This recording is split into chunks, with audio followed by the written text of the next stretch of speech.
Please, you're hurting me! Please, where are you taking me? Hurting me! Why are you doing this? Stop, please!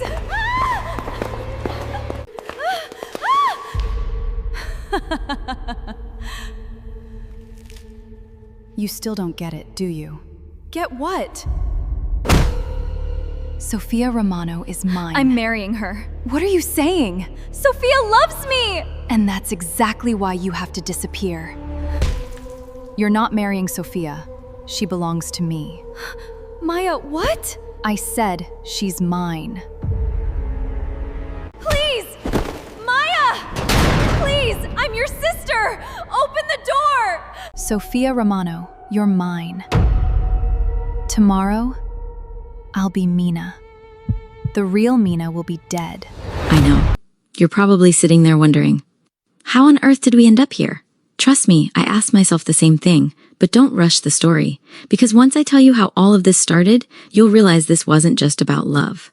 It was about jealousy, obsession, and one sister who decided that if life refused to choose her, she'd simply take everything that belonged to the other. But before we jump in, if you're new here, welcome to YuriTales, the home of messy, emotional, addictive GL stories you won't stop thinking about. If you love slow burn romance, shocking twists, and endings that leave your jaw on the floor, you're in the right place. Now do me a quick favor. Hit that like button, subscribe if you haven't already, and tell me in the comments. If you had an identical twin, would you trust them with the love of your life? All right. Let's go back to where this unbelievable story really began. Maya and Mina Romano weren't just twins. They were inseparable. The kind of sisters who turned an ordinary afternoon into an adventure, finished each other's sentences, and somehow managed to get into trouble together almost every single day. If you saw one, the other was never far behind. Back then, they believed nothing in the world could ever come between them. Life, however, had a very different plan. If you asked little Mina and Maya what they wanted to be when they grew up, they would have probably given you two completely different answers. Mina would have said she wanted to own a little cafe where everyone left smiling. Maya? She would have said she wanted to be rich enough to buy the whole cafe, but one answer never changed. Whenever someone asked who their best friend was, they always pointed at each other. Growing up, those two were trouble. The harmless kind. The twins who turned every cardboard box into a castle, every rainy afternoon into a fashion show, and every family gathering into a competition to see who could make the adults laugh first. Even their parents used to joke that separating them for 5 minutes felt impossible. And honestly, nobody believed life would ever prove them wrong. Until it did. Mina and Maya were only 6 years old when their parents' marriage finally broke apart. It wasn't loud. There were no flying plates or screaming matches in front of the girls. Just months of silence. Conversations behind closed doors, suitcases appearing one morning, and two little girls sitting on the living room floor, still trying to finish a puzzle while their whole world quietly came apart. When the divorce was finalized, the court made a decision neither sister understood. Mina would live with their mother. Maya would live with their father. The adults called it the best arrangement. The twins called it punishment. "Mummy," Mina asked one evening, tears running down her cheeks, "can't Maya sleep here just one more night?" Her mother knelt in front of her and brushed the tears from her face. "I wish she could, sweetheart." Across town, Maya sat by her bedroom window with a toy phone pressed against her ear. It wasn't connected to anything, but every night she'd pretend Mina was on the other end. "Guess what?" Maya whispered into the plastic phone. "I beat everyone at school today." She paused, then answered herself in a higher voice. "I'm proud of you." Kids have a way of making heartbreak look innocent. Years passed. Birthdays became phone calls. Christmas became video chats. The little girls who once shared everything now shared memories through screens. Life took them in completely different directions. Maya grew up surrounded by luxury, a mansion, private schools, designer clothes before she even knew what brands meant. Anything she wanted was only one phone call away. Mina's life looked very different. Her mother worked long hours to keep food on the table. There weren't expensive vacations or birthday parties at 5-star hotels. Sometimes the greatest luxury was ordering pizza after paying the bills. Still, Mina never complained. She learned to help around the house. She cooked with her mom, picked up part-time jobs whenever she could, and somehow she always found reasons to smile. Funny enough, neither sister blamed the other, not once. Mina never envied Maya's wealth. Maya never mocked Mina's simple life, at least, not yet, because jealousy doesn't always arrive with fireworks. Sometimes, it waits patiently, quietly, for the perfect moment to introduce itself. 15 years after they were separated, fate decided it had kept the sisters apart long enough. Both girls received acceptance letters to the very same university. University resumed 3 weeks later. Now, most people would have been completely nervous about starting a new chapter of their lives. New campus, new lecturers, new classmates. It's a lot, but not Mina and Maya. No, girl, those two were way too busy arguing over who would get the bigger bedroom. I'm older. Maya folded her arms, flashing a proud, stubborn smile. Mina just stared at her twin, entirely unbothered. By 4 minutes. Older is older. You literally came out 4 minutes before me, Maya, and? So that doesn't count. It counts to me. Mina couldn't help but laugh out loud. You are completely unbelievable. Their father watched the twins from across the massive living room before shaking his head. He had a look on his face that was pure warmth. I've missed this, he murmured softly. The girls immediately stopped bickering and looked over at him. What? The noise, he smiled, his eyes wrinkling at the corners. This house, it has been too quiet for too many years. For a second, nobody said a word. The silence hung in the room, heavy with history. Divorce had stolen enough years from this family already. There was absolutely no point in wasting any more. Their father reached into his tailored suit pocket, pulled something out, and placed a shiny set of keys right on the glass table. I bought you two an apartment. Complete silence. Mina blinked, her jaw dropping slightly. You... what? It's close to the university, he explained. Maya was already lunging across the space, reaching for those keys with a gasp. No way, their father chuckled warmly. I thought living together again would help both of you reconnect. You know, make up for lost time. Before he could even finish his sentence, Maya threw herself into his arms, squeezing him tight. Dad. I knew you loved me the most. Oh, really? Mina walked over, a playful smirk on her face as she gently nudged Maya aside to hug him too. I actually think he bought it because of me. Maya gasped dramatically, clutching her chest. The absolute betrayal. Their father laughed so hard he literally had to remove his glasses to wipe his eyes. There are 2 bedrooms, girls. Thank goodness, Mina teased, rolling her eyes affectionately. I don't think I could survive sharing a single room with this drama queen. Excuse me? Maya popped her hip. I am fabulous.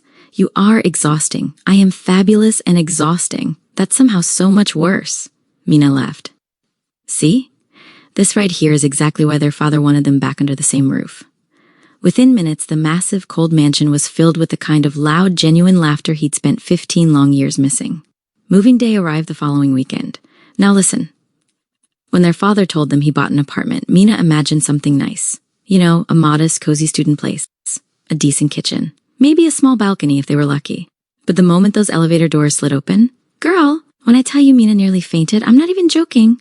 She realized she had deeply underestimated just how ridiculously rich her father actually was. The apartment wasn't just nice. It was enormous. Massive floor-to-ceiling windows overlooked the entire city skyline. The living room alone looked way bigger than the entire house Mina had grown up in with her mother. The kitchen practically gleamed with thick marble countertops, and the sleek dining table could comfortably seat 12 people. Like, who needs a 12-seat table for 2 students? Oh, and get this, there was even a private indoor cinema. Mina slowly turned around in a circle, her eyes wide as saucers. Do real human people actually live like this? Maya laughed, tossing her designer purse onto a velvet couch. You'll get used to it, sis. I don't think I ever will. You will. No, Maya, seriously, I spent 18 years washing dishes by hand. Maya pointed toward the kitchen with a smirk. Well, you've officially retired. Mina walked over to the kitchen sink, inspecting the high-tech setup. She tapped a sensor, and a smooth electronic chime rang out. Maya, this tap talks. Swat fit of laughter, leaning against the counter. That's not a talking tap, Mina. It literally just said water on in a British accent. It has voice control, you dummy. Mina looked up at the ceiling, completely dumbfounded. Rich people are so lazy. I prefer the term efficient, Maya countered, winking. You people made the tap smarter than me. I won't argue with that. Maya laughed so hard she nearly fell right onto the couch, and honestly, for the first time in years, it felt completely natural. No awkwardness, no distant, polite small talk. Just 2 sisters making up for all the birthdays, holidays, and ordinary afternoons they had lost to the past. That evening, they started unpacking their things together. Maya's side of the room was a literal explosion of high-end luxury. She was carefully arranging silk dresses, tailored blazers, and clothes that looked they belonged straight in a fashion magazine. Meanwhile, Mina unpacked 3 humble cardboard boxes. She actually blushed a little, looking at her small pile of clothes, and felt the need to apologize because half her wardrobe had faded from too many washes. Hey, Maya, I'm sorry. My clothes are going to ruin the aesthetic of your fancy closet. Maya stopped what she was doing. She walked over, took one of Mina's oversized, faded hoodies, and folded it gently. You never have to wear old clothes again, Mina. Mina looked up from her box. I like my old clothes. I can buy you new ones, Maya offered, giving her a soft smile. Anything you want? I know, Mina murmured. But these remind me of Mom. Maya paused. The mention of their mother hung in the air, a quiet reminder of the life she hadn't been a part of. She didn't press the issue. Instead, she gently placed the hoodie back in the wardrobe without another word. A little later, they ordered pizza. They sat cross-legged on the clean living room floor and ate straight from the cardboard box because neither of them felt like unpacking the kitchen plates. So, Maya asked between bites, leaning forward with an eager look in her eyes. Tell me everything, Mina smiled. What do you mean everything? I've missed 15 years, Mina. I want to know it all. You can't exactly summarize 15 years over a single pizza, Maya. Wanna bet? Maya laughed. And just like that, the story started pouring out. Embarrassing school moments, first crushes, teachers they absolutely couldn't stand, and friends who came and went. They shared their biggest dreams, their quiet failures, and their little victories. Talked and talked until the brilliant city lights completely replaced the sunset outside the massive windows. Long after the pizza had gone cold. Long after midnight. Neither of them noticed how late it had gotten. Because for the first time since they were 6 years old, they weren't trying to catch up anymore. They were simply sisters again. Now, if you were watching those two back then, you'd probably be smiling too. You'd swear absolutely nothing in this world could ever come between them. But remember what I told you before. Jealousy doesn't always arrive with fireworks and warning signs. Sometimes it just sits quietly in the dark, watching and taking notes. And little by little, as the weeks rolled by, the honeymoon phase of the reunion started to wear off. Maya started noticing things. Every single day, she watched people look at Mina. When they walked through the campus, random students would wave and smile warmly at her sister. Professors loved Mina because she was naturally hardworking and genuine. The campus baristas knew her name because she always asked how their families were doing. Mina didn't care about money. She wore plain thrift store sweaters, and yet, she possessed this effortless, radiant peace. People naturally trusted her. Maya, on the other hand, spent hours in front of the mirror. Her outfits cost thousands, her makeup was flawless, and she was undeniably stunning. But when people looked at Maya, they didn't see warmth. They saw a shield. They saw a girl who looked like she was constantly competing with the rest of the world. One evening, Mina was sitting at the marble kitchen island, peering through the lens of her second-hand camera, adjusting the lighting on a simple vase of flowers. She looked so content, so completely at peace with her life. Maya stood by the floor-to-ceiling window, holding a glass of expensive wine, watching her twin. And right there, something ugly started growing inside her. A dangerous, toxic thought entered her mind, tightening her grip on the glass until her knuckles turned white. Why? Why does Mina always get to be the happy one? She grew up struggling. So why does the poor one always get lucky? Why does everyone choose her first? Maya didn't hate her sister. Not yet. But that poisonous seed was officially planted, and honey, neither of them had any idea that the universe was about to play a very twisted game. If there is one thing you need to know about the city's weather, it's that it has absolutely no mercy. The very next afternoon, the sky completely opened up. It wasn't just raining, girl, it was pouring. The kind of aggressive, windy storm that makes your umbrella fold completely inside out and turns the streets into literal rivers of muddy water. Now, normally, a girl like Maya wouldn't care. She'd just call a private ride, hop into a heated car, and go about her day. But Mina had a shift at her part-time cafe job right after her afternoon lectures. She couldn't just skip it. She needed the money for her photography gear and textbooks. So, there she was, standing on the edge of the campus pavement, clutching her second-hand camera bag tightly against her chest to keep it dry. She was drenched, shivering in her cream-colored hoodie, just waiting for the pedestrian light to turn green, until a convoy of black SUVs rolled onto the street. 1, 2, 3, 4. Every single vehicle was identical, glossy black, heavy tinted windows.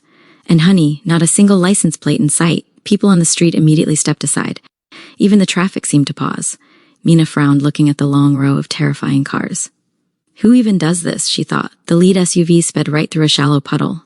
Splash! Ice-cold, muddy street water soaked Mina from head to toe. Absolute silence. Mina stood completely frozen on the pavement. She slowly looked down at her cream-colored hoodie.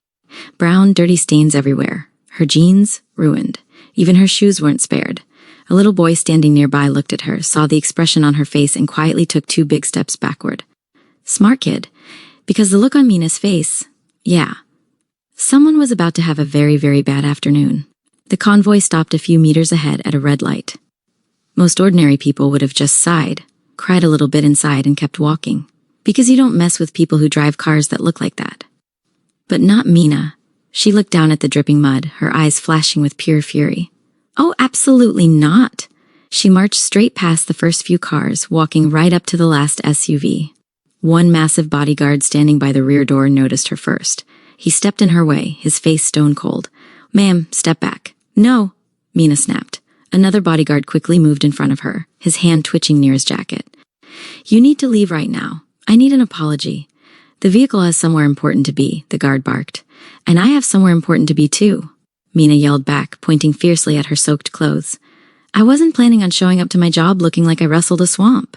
By this time, a few students nearby had already pulled out their phones.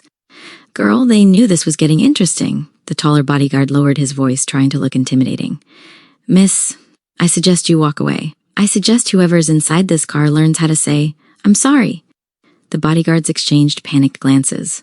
Was this girl actually arguing with them? One guard quickly reached for the communication earpiece hidden beneath his collar. But before he could even say a single word, Mina walked right past him. "Hey!" She stepped up to the limousine, raised her fist, and knocked twice on the heavy tinted window. Then once more, a little louder. Bang! Bang! "Excuse me, if you're rich enough to own 4 giant SUVs, you're definitely rich enough to pay for my dry cleaning." The entire street fell dead silent. You could literally hear a pin drop. One bodyguard closed his eyes in pure stress. Another slowly rubbed his forehead, his soul leaving his body. One of them quietly whispered under his breath, "We're dead." The rear door slowly clicked and opened. A pair of polished black heels touched the wet pavement first.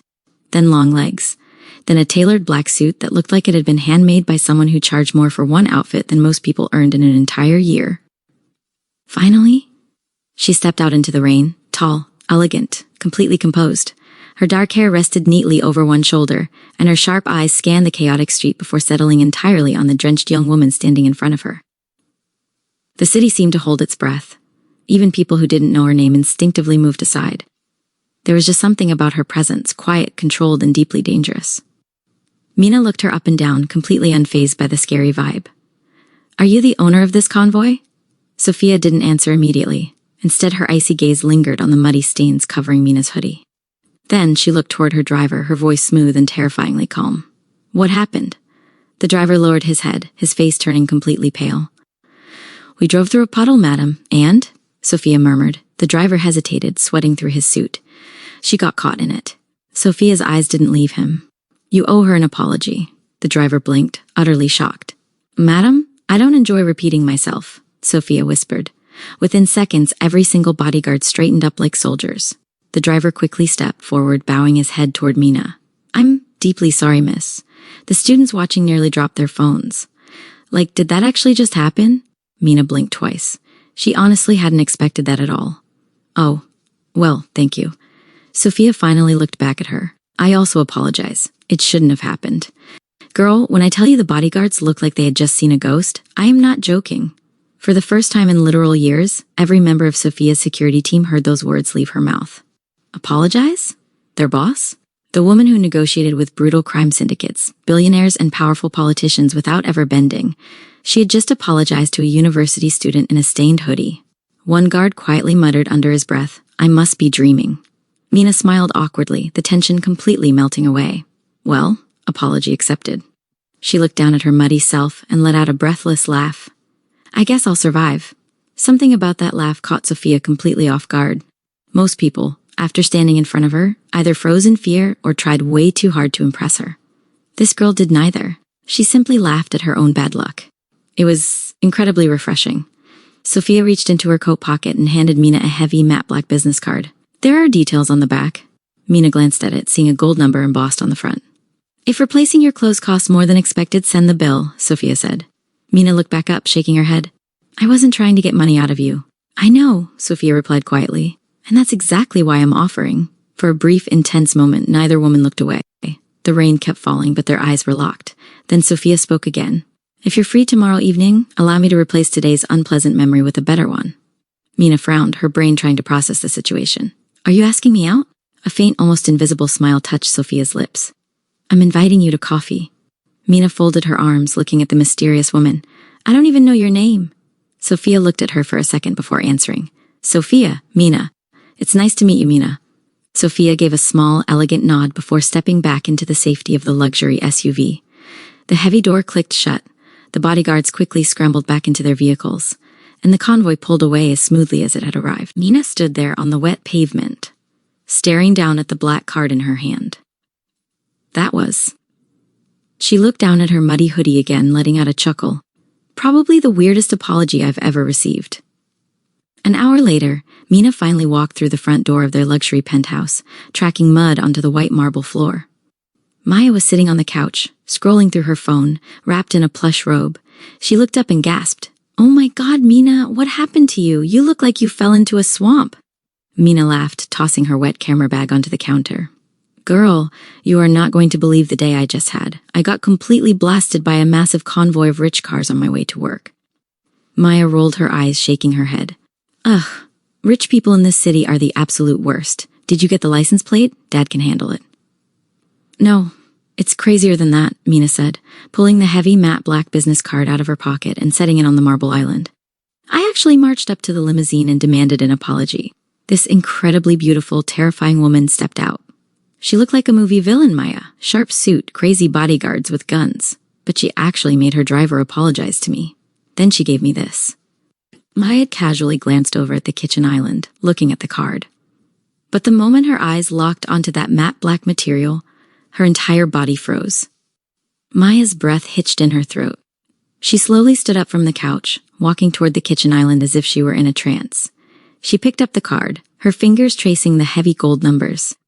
Maya knew exactly what that card was. She had spent the last 2 years lurking on elite underground forums, tracking high society gossip and obsessing over the untouchable elite of the continent. "Mina?" Maya's voice dropped, suddenly sounding completely hollow. "What did this woman look like?" Like 31, super tall, gorgeous, dark hair, very cold eyes," Mina replied, taking a towel to dry her hair. "Why? Do you know her?" Maya stared at the card, her chest tightening with a sudden suffocating wave of pure envy. "That's Sofia Romano," Maya whispered, her grip tightening on the edges of the card until the paper slightly bent. "The queen behind governments. Mina, she doesn't just have money. She practically owns the infrastructure of this entire country. Politicians bow to her."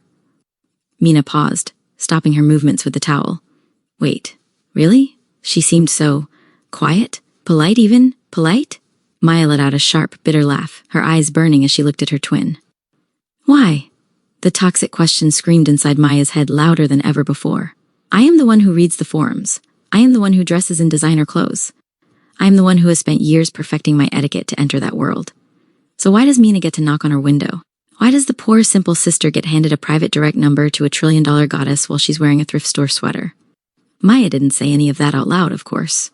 Instead, she forced a sweet, flawless smile onto her face and handed the card back to Mina.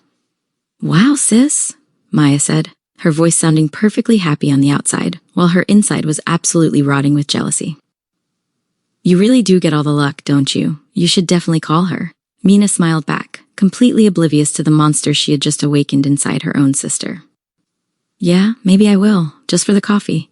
Mina grabbed her clothes and walked into the bathroom to take a hot shower. The second the bathroom door clicked shut, Maya's smile completely vanished.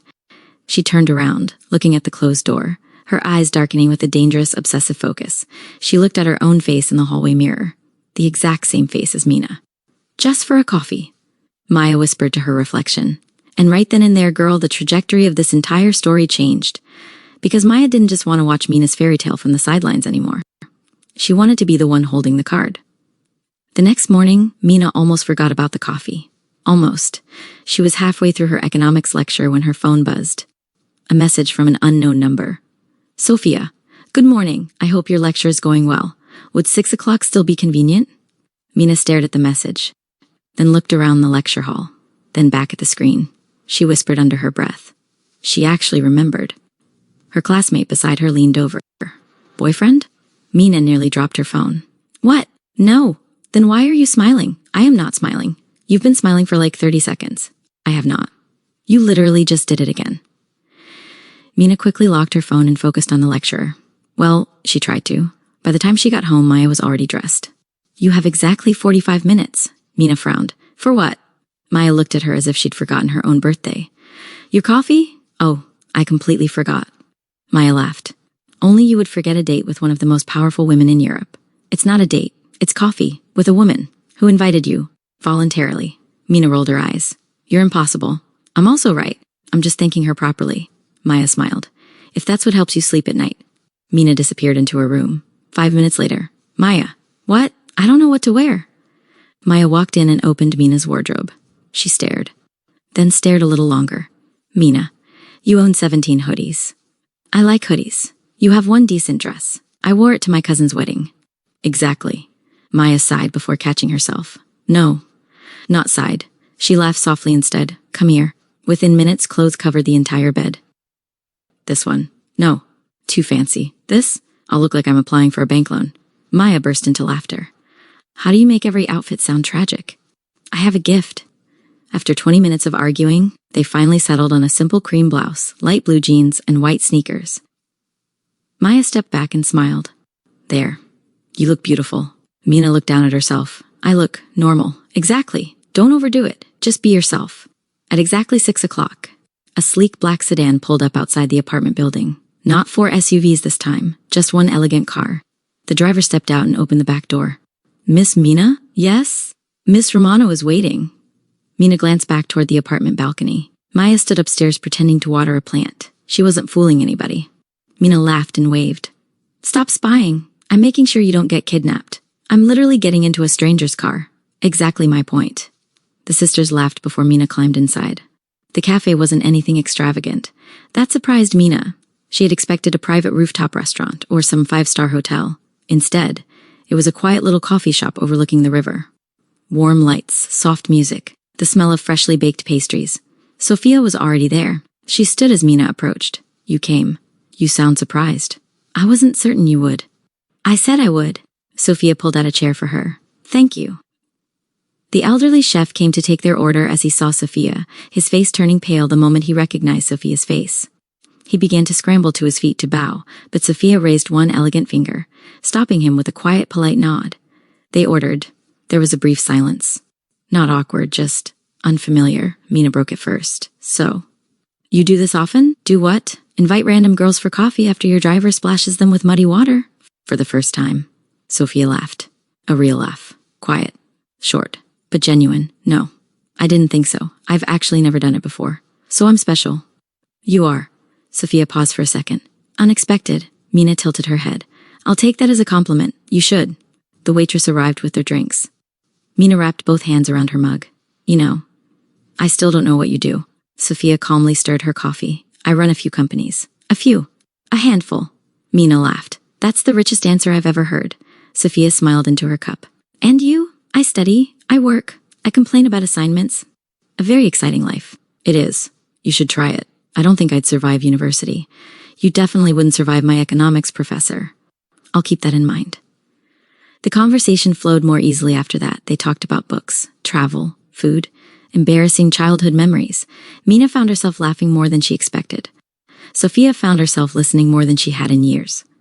For someone who spent most of her days negotiating with dangerous men, talking to Mina felt peaceful. She wasn't trying to impress her. She wasn't afraid of her. She simply treated Sofia like any other woman sitting across the table. It was refreshing. Evening came to an end. Sofia walked Mina outside. The city lights reflected across the river. Thank you, Mina said. For what? The coffee, and for apologizing yesterday. You really didn't have to. Sofia looked at her for a long moment. I wanted to. A cool breeze swept between them. Neither woman spoke. Neither seemed in a hurry to leave. Finally, Mina smiled. I should get home. Of course. I had a nice time. So did I. The driver opened the car door for Mina. Before she got in, Sofia spoke again. Mina. She turned. Would you like to do this again sometime? Mina smiled without hesitation. I'd like that. As the car pulled away, Sofia remained standing on the sidewalk, watching until the taillights disappeared into the evening traffic. One of her bodyguards approached carefully. Madam? Sofia didn't look away. Yes? I've never seen you stay after someone left. For a brief moment, Sofia said nothing. Then a faint smile touched her lips. Neither have I.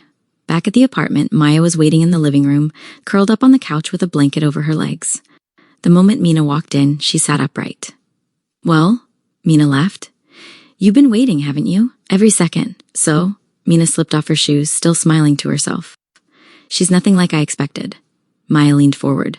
What do you mean? She's powerful, quiet, a little intimidating, but when she's with you. Mina paused, almost surprised by her own answer. She's actually kind. Those words settled heavily in Maya's mind. She smiled for Mina's sake. But later that night, long after Mina had gone to bed, Maya opened her laptop. She typed 2 words into the search bar. Sofia Romano. Hundreds of articles appeared. Business, luxury, influence, power. Maya clicked on the first one, then the second, then the third. She didn't stop until the early hours of the morning. And without realizing it, she had just taken the first step toward an obsession that would one day destroy everything she and Mina had rebuilt. After that first coffee, Mina honestly expected never to hear from Sofia Romano again. Let's be honest. Women like Sofia didn't usually become friends with university students. They were busy, important.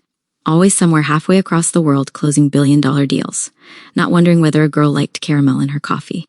So when Mina received another message 3 days later, she stared at it for almost a full minute. Sofia, have you eaten? That was it. 3 words, no greeting, no explanation. Just, have you eaten? Mina smiled to herself, then quickly wiped the smile off her face when a classmate looked over like she was weird. I'm not smiling. You literally smiled at your phone. I was reading a joke. What joke? It wasn't that funny. Her classmate laughed. Sure. And looked away. He had to move his chair. Mina replied, Mina, not yet. I have work after class. Less than 30 seconds later, her phone buzzed again. Sofia. I'll wait. Mina blinked. 6 hours later, Mina walked out of the bookstore where she worked. She stretched her arms and sighed. My feet are officially protesting. As she stepped onto the sidewalk, she froze. Parked across the street was the same sleek black sedan. The driver stood beside it. The moment he saw Mina, he smiled politely. Good evening, Miss Mina. She walked over. Don't tell me. The boss is inside. Before she could ask another question, the rear window slowly rolled down. Sofia looked up from the document she had been reading. Good evening. Mina laughed. You weren't joking. I rarely joke. You actually waited. I said I would. For 6 hours. I had meetings. So, you worked from the car? For part of it. Mina shook her head. Rich people are fascinating. For just a second, the corner of Sofia's lips lifted. I've been called many things. Fascinating is a first. Instead of another expensive restaurant, Sofia took her to a tiny noodle shop tucked between 2 old buildings. Mina stopped walking. Are we lost? No. You chose here? Yes. You own companies. I do. And you eat here. The owner makes the best noodles in the city. Mina looked at the little restaurant. Plastic chairs, tiny tables, an old fan that squeaked every few seconds. This wasn't what I expected. Sofia looked at her. I've noticed something about you. What? You seem to believe wealthy people only eat expensive food. Don't you? I eat good food. Mina laughed. Fair point. The elderly woman running the shop spotted Sofia. Oh, you're back. Sofia gave a small nod. The usual. The old woman smiled before noticing Mina. Her eyes lit up. Oh my. So this is the young lady. Mina looked confused. You know her? The woman laughed. Your friend has been talking about this dinner all week. Sofia quietly cleared her throat. The old woman instantly looked away. I'll go make the noodles. Mina slowly turned toward Sofia. You talked about me? It came up. To the noodle lady, we're acquainted. You have acquaintances everywhere? It seems that way. Mina couldn't stop laughing. You know, I thought you were scary. And now? I think you're secretly a grandmother. For the first time. Sofia laughed without trying to hide it. The sound surprised even her. Back at the apartment, Maya looked up from the sofa when Mina walked in. You smiled before you even opened the door. Did I? Yes. That's suspicious. Mina dropped onto the couch. You know where she took me? A 5-star restaurant? A tiny noodle shop. Maya blinked. What? I know. I was shocked too. Mina couldn't stop talking. The owner knew Sofia. The food was amazing and... Mina smiled to herself. I don't know. She's different than I thought. Maya listened quietly. Every word, every smile, every little detail. She noticed how Mina's eyes sparkled whenever Sofia's name came up. She noticed the excitement Mina didn't even realize she was showing. And somehow, without meaning to, Maya found herself wondering the same thing she'd wondered every night that week. What was so special about Mina that someone like Sofia Romano kept choosing her? Meanwhile, back in her penthouse office, Sofia stood in front of the floor-to-ceiling windows overlooking the city. One of her senior advisors entered with a stack of files. Madam, tomorrow's schedule? Sofia accepted them without looking. The advisor hesitated. May I ask you something? You may. You've canceled 3 evening meetings this week. I have. You've never done that before. Sofia finally looked up. I know. The advisor waited. Sofia glanced toward the city lights. Then, almost absent-mindedly, she said, "I think I enjoy having dinner with her." The advisor nearly dropped the files. Because Sofia Romano, the woman who once claimed emotions only complicated business, had just admitted she was rearranging her life for one university student. 3 days passed before Sofia texted Mina again. Not because she didn't want to. Quite the opposite. She simply wasn't used to this. Negotiating with dangerous crime families? Easy. Convincing politicians to cooperate? Simple. Asking one university girl to spend time with her again? For some reason, that was terrifying. Inside Sofia Romano's penthouse office, her phone lay on the desk, unlocked. The message box was still empty. Her right hand hovered over the keyboard, then moved away, then came back, then moved away again. Across the room, Marco, her longtime advisor, pretended to organize documents. Pretended. Because every few seconds he glanced toward his boss. This was unusual. Very unusual. Finally, Sofia typed.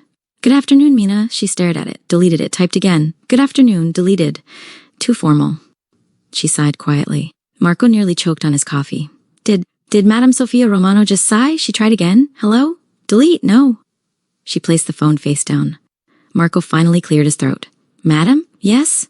May I offer some advice?" Sofia raised an eyebrow. "Since when do you give relationship advice?" Marco blinked. "I wasn't, you were." "Yes." Sofia leaned back in her chair. "Go ahead." Marco scratched the back of his neck. "If you want to talk to Miss Mina, just talk to her." Silence. Sofia looked at him, then at her phone. "Just talk to her." "Yes." Without overthinking it. "Yes." She considered that for a moment, then picked up her phone one last time. "Sofia, hi?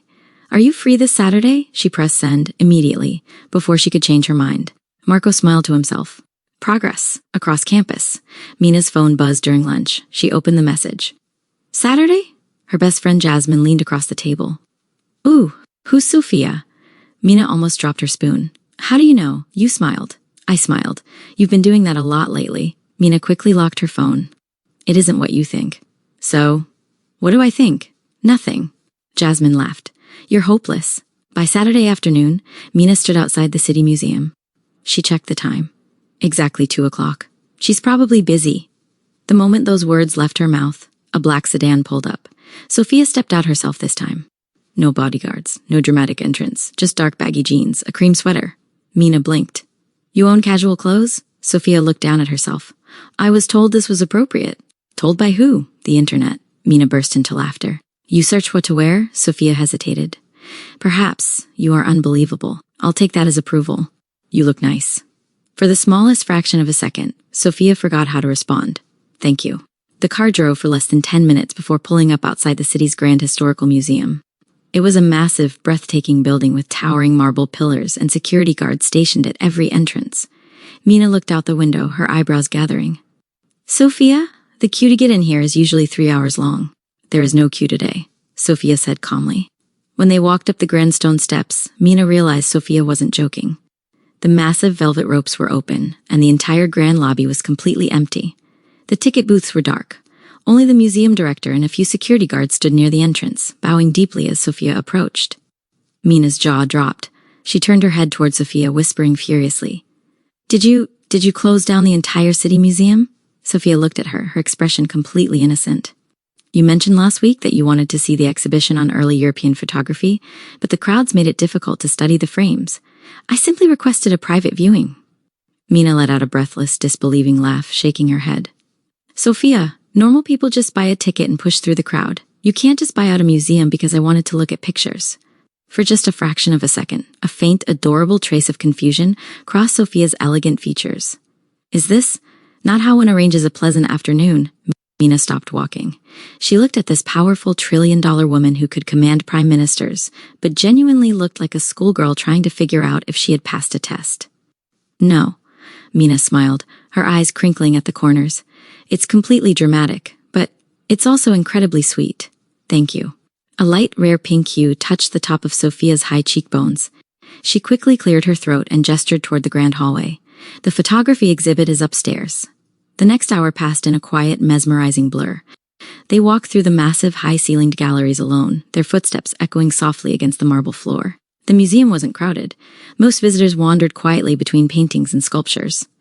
Mina stopped in front of one enormous landscape painting. I love this one. Sofia studied it. It looks unfinished, Mina gasped dramatically. You did not just insult this masterpiece. I'm merely stating an observation. It's supposed to look unfinished. Why? So people imagine the ending. Sofia looked back at the painting, then at Mina. Interesting. You still don't get it. I don't, but I enjoy listening to you explain it. Mina smiled. That's good enough. An hour later, they wandered into a photography exhibit. Old black and white photographs covered the walls. Children playing, families laughing, couples dancing in the rain. Mina stopped walking. She stared at one picture. An elderly couple sitting on a park bench. Neither looked at the camera. They were simply holding hands. Quietly, comfortably. They look happy, Mina whispered. They do. They don't even have to say anything. Sofia followed Mina's gaze. No, they don't. For reasons she couldn't explain, that photograph stayed with her. Mina completely forgot about who Sofia was. She dragged Sofia from frame to frame, her eyes glowing with absolute passion. She pointed out the balance of shadows, the contrast of the film, and the raw emotion captured in the old portraits. And Sofia just followed her. She didn't look at the multi-million-dollar art on the walls. Her icy eyes were locked entirely on Mina's face, watching the way her lips moved when she got excited, and the way she subconsciously tucked a stray strand of hair behind her left ear whenever she focused deeply on a picture. Sofia was learning how to love.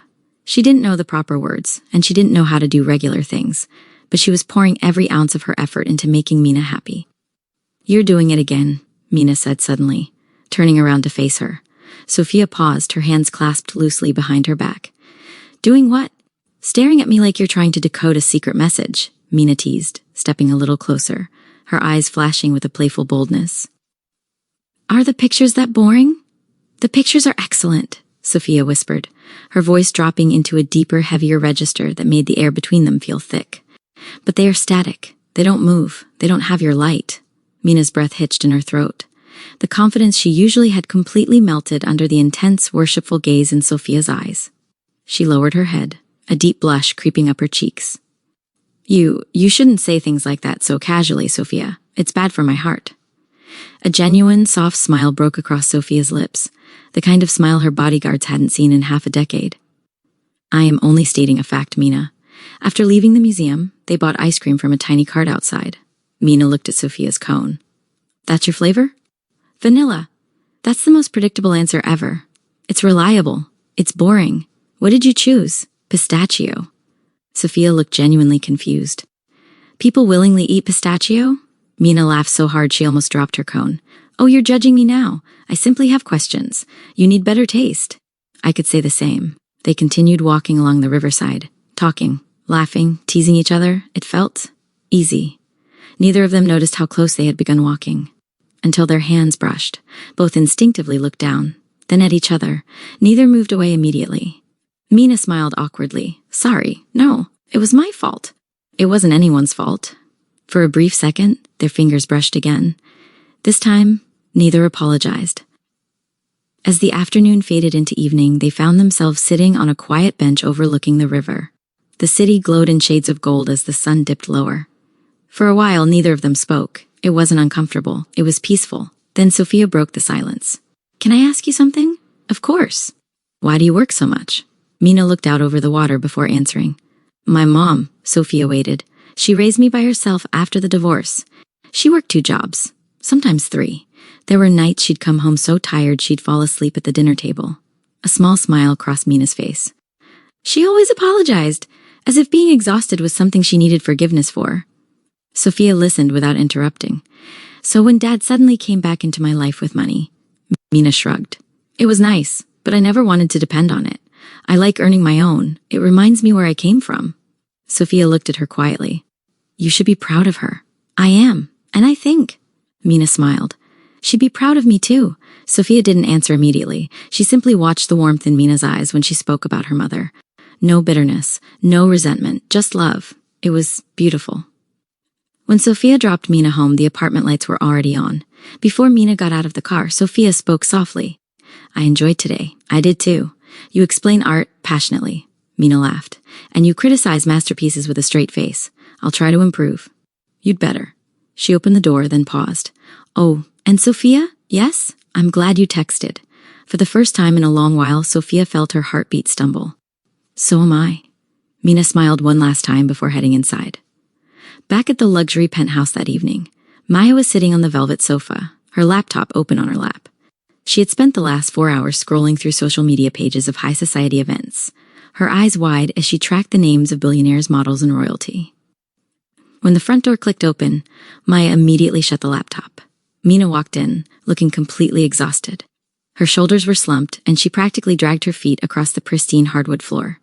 But despite the fatigue, there was a soft, dreamy smile on her face. "You're late," Maya said, her voice light, though her eyes were sharply focused on Mina's expression. "How was the coffee?" Mina dropped her bag onto the kitchen counter and collapsed onto the couch next to her twin. "It wasn't coffee, Maya. She literally rented out the entire Grand Museum just so I could look at the photography exhibit without a crowd." Maya's fingers twitched against the fabric of her blanket. Her breath caught in her throat. "The Grand Museum? Private access? For Mina?" "Wow." Maya forced a soft, cheerful laugh, though her chest felt like it was being squeezed by an iron fist. That's insane, Mina. She must really like you." "She's just so different than I thought," Mina murmured, staring up at the ceiling, her eyes completely sparkling. "She's quiet, and she has this terrifying power around her. But when she's with me, she tries so hard. She's actually incredibly kind. I think I'm really falling for her, Maya." Those words settled heavily into the silence of the room. Maya smiled for her sister's sake, nodding along, playing the perfect supportive twin. But later that night, long after the apartment went dark and Mina had gone to bed, Maya sat by her bedroom window. She looked out at the glowing lights of the city skyline. Why? The toxic, agonizing questions screamed inside Maya's head, clawing at her sanity. Mina doesn't even care about status. She doesn't even care about luxury. She wears thrift sweaters and works at a cheap cafe, and a $1 trillion queen is laying the world at her feet. Maya looked at her own hands in the moonlight. The exact same hands. The exact same face. Without realizing it, Maya opened her laptop again. She didn't look at general high society anymore. She opened the search bar and typed in Sofia Romano. She began reading every article, memorizing every detail, every business deal, every public appearance. The seed of envy had officially broken open, and the first dark roots of an obsession were wrapping tightly around her heart. It was a Tuesday night, just past 11 o'clock, and Mina was sitting on the apartment balcony wrapped in a thick blanket. She was staring at a stack of economics notes, her brain completely fried from studying. Her phone screen lit up on the small table. "Sofia?" Mina answered it before she could even think. "Hello? Did I wake you?" Sofia's voice came through the line, lower and softer than usual, accompanied by the faint sound of papers rustling in the background.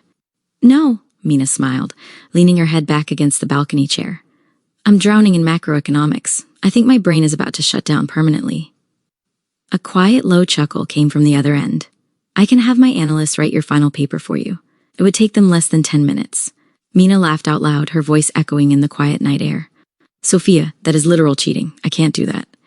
"It isn't cheating, Mina. It is called delegating resources," Sofia replied, her tone completely serious, though Mina could hear the underlying amusement. "But if you insist on torturing yourself, I will allow it." "You're unbelievable," Mina murmured, looking up at the stars. "What are you doing up so late anyway? Don't tell me you're closing another billion-dollar deal." "No," Sofia said quietly. There was a brief pause on the line, the kind of silence that felt heavy and intimate. "I was just thinking about you. I wanted to hear your voice." Mina's heart did a violent, erratic thud against her ribs.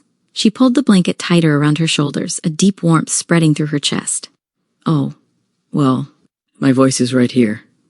That single call stretched from a 5-minute check-in into a 2-hour conversation. Neither of them wanted to hang up. For the first time in her life, Sofia Romano wasn't talking about logistics, shipping lines, or security protocols. She was just a woman talking to a girl. They talked about everything. Mina told her about growing up with her mother, about how they used to share a single small pizza on paydays and celebrate like it was a 5-star feast. She talked about her dream of saving up enough money to travel to a small village in Italy, just to photograph the old cobblestone streets and the sunrise over the hills. And Sofia listened. She listened so intently that Mina could hear her slow, steady breathing on the other end. "And you?" Mina asked softly. "What was little Sofia like?" "I was quiet." "I don't believe that. It's true. No way. You think I was born intimidating, weren't you?" "I was afraid of dogs." Mina sat upright. "No. Yes. The Sofia Romano was scared of puppies? They weren't puppies. They were very enthusiastic." Mina laughed so hard she had to wipe tears from her eyes. "I cannot picture that. I hope you never do." "What about you?" Sofia asked. "Were you always this cheerful?" Mina smiled. "My mom says I used to apologize to chairs whenever I bumped into them."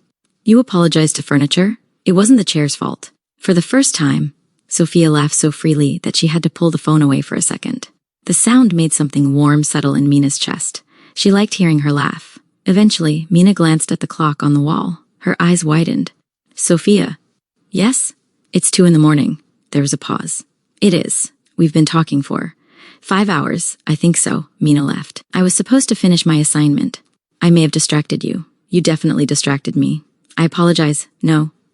Mina smiled to herself. Don't. Another comfortable silence settled between them. Neither wanted to be the first to end the call. Finally, Sofia spoke. Good night, Mina. Good night, Sofia. Sleep well. You too. The call ended. Mina stared at the dark screen for a few seconds, then hugged a cushion to her chest. She didn't know why. She just felt happy. But what Mina didn't know was that someone else had been listening. Maya's bedroom door was cracked open just a single inch. She had been standing there in the dark, her bare feet pressing against the cold hardwood floor, listening to every single word that left Mina's mouth. She heard the soft, giggling laughs. She heard the way Mina called her Val. And she heard the sheer worshipful devotion in Sofia's low tone through the speaker when Mina had walked past her door to go to the kitchen for a glass of water. Maya walked back to her bed, her chest heaving, a toxic, burning rage completely consuming her mind. A successor, Maya thought, staring blindly at her bedroom ceiling. Sofia grew up in a world of weapons, thrones, and absolute power. She is a queen, she belongs in a palace, and she is wasting her heart on a girl who wants to photograph cobblestone streets. The comparison was driving her completely insane. Maya had spent her entire life being groomed by her wealthy father to be the perfect socialite. She knew how to behave at galas. She knew the names of luxury brands. She belonged in high society. Yet Sofia was choosing the twin who didn't even care about any of it. It's always you, Maya whispered into the dark room, her voice trembling with a terrifying blend of tears and malice. You don't even want the crown, Mina. So why? Why does she keep handing it to you? The next morning, Maya walked into the kitchen to find Mina making breakfast while humming under her breath. You seem cheerful. Do I? You've been smiling at the toaster for 30 seconds? I have not. You definitely have. Mina laughed, trying to hide her embarrassment. Maya smiled back. Then, almost casually, she asked, So, you and Sofia talked for a while? Mina poured tea into 2 mugs. A little. How long is a little? Mina hesitated. Until 2 a.m. Maya froze for the briefest moment. Until 2? Sofia Romano. The woman who used to leave charity galas after exactly 20 minutes. The woman who never lingered. The woman Maya had watched from across crowded ballrooms, wishing she'd get just one conversation, had stayed on the phone with Mina for 5 hours. The thought stung, handed Mina her tea. Sounds like she's really starting to like you. Mina blushed. Oh, stop. Maya laughed with her. But when Mina turned away, Maya's smile faded for just a second. Not into anger, not yet.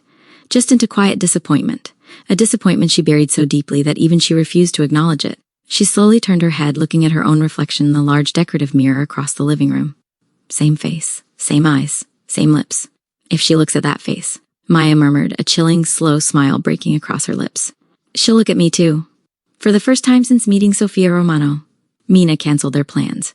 She hated doing it. She'd been looking forward to dinner all week, but her manager had called that morning.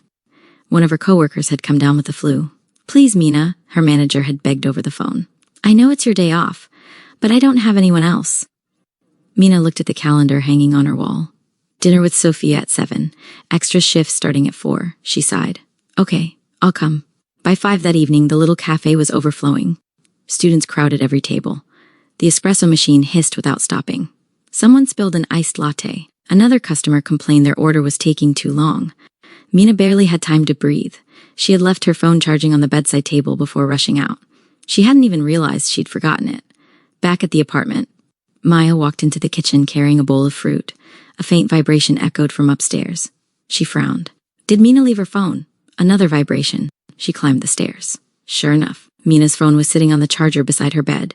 The screen lit up. Sofia, one message, I'm outside. No rush, take your time. Maya stared at the screen. Outside? She hurried to the bedroom window. Across the street, the familiar black sedan waited quietly beneath a tree. Sofia sat in the back seat, reading documents while she waited. Maya immediately grabbed her own phone. No answer. She called Mina again. Still nothing. She's probably too busy to hear it. She looked back at Mina's phone. Another vibration. Should I come in? Or would you rather we leave together? Maya's heart started beating faster. No, she whispered. You've been waiting. She imagined Sofia sitting outside for another hour. Then another. waiting for someone who wasn't coming. Maya bit her lip. I should tell her. She picked up Mina's phone. Her thumb hovered over the screen. No. She placed it back down, then picked it up again. If I answer, I'm helping. Nothing more, just helping. She unlocked the phone. Their birthdays. Of course Mina still used their birthday as her password. Maya sighed. You really need a better password. She opened the messages. Her fingers trembled as she typed. I'm so sorry. Work called me in unexpectedly. She stopped, deleted it. That wasn't true. Well, it was true, just not from her. She tried again. I forgot my phone at home. I'm stuck at work. She stared at the message. Everything in her told her not to press send. Then, she did. Less than a minute later, Sofia replied. Which cafe?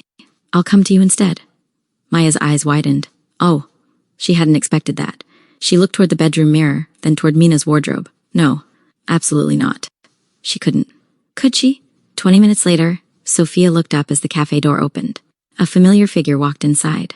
Cream-colored sweater, blue jeans, hair tied back exactly the way Mina usually wore it. Sofia smiled.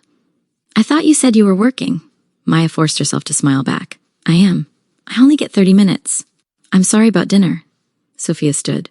You don't need to apologize. I wanted to see you. Those simple words hit Maya harder than she expected. For just a second, she forgot she wasn't the one Sofia meant.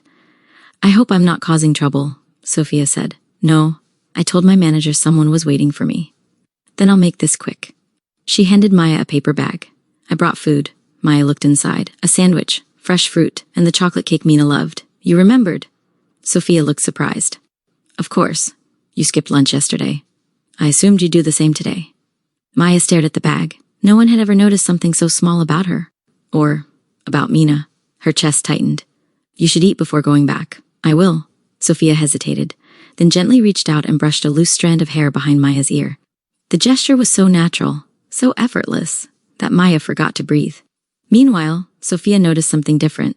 Usually when she got this close to Mina, Mina would blush immediately. Today, she simply held Sofia's gaze, confident, steady.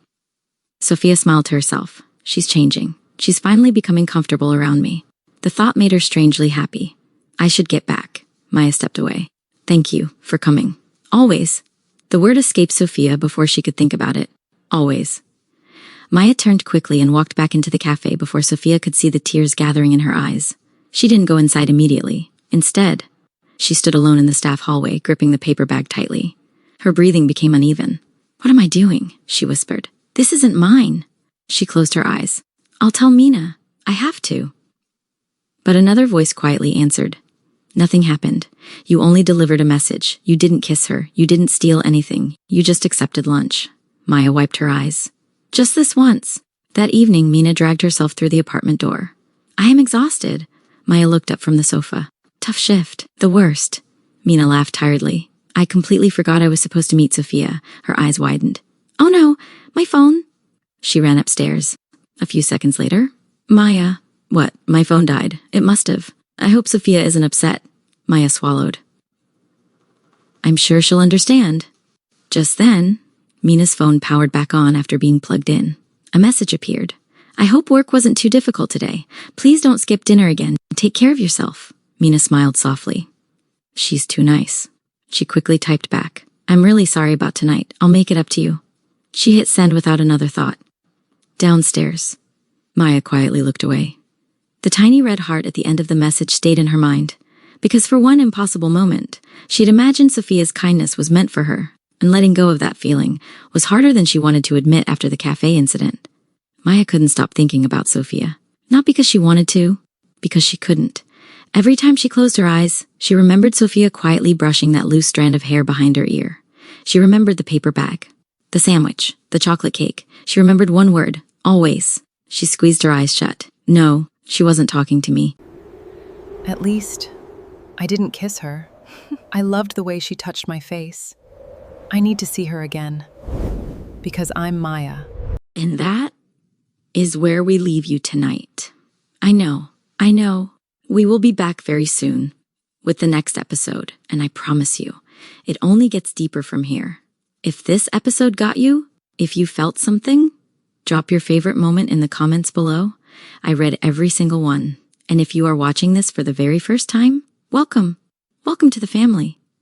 Subscribe, turn on your notifications so you never miss what happens next, because nothing is ever what it seems, and nobody falls the way these two will fall. Before you go, I have something special to share.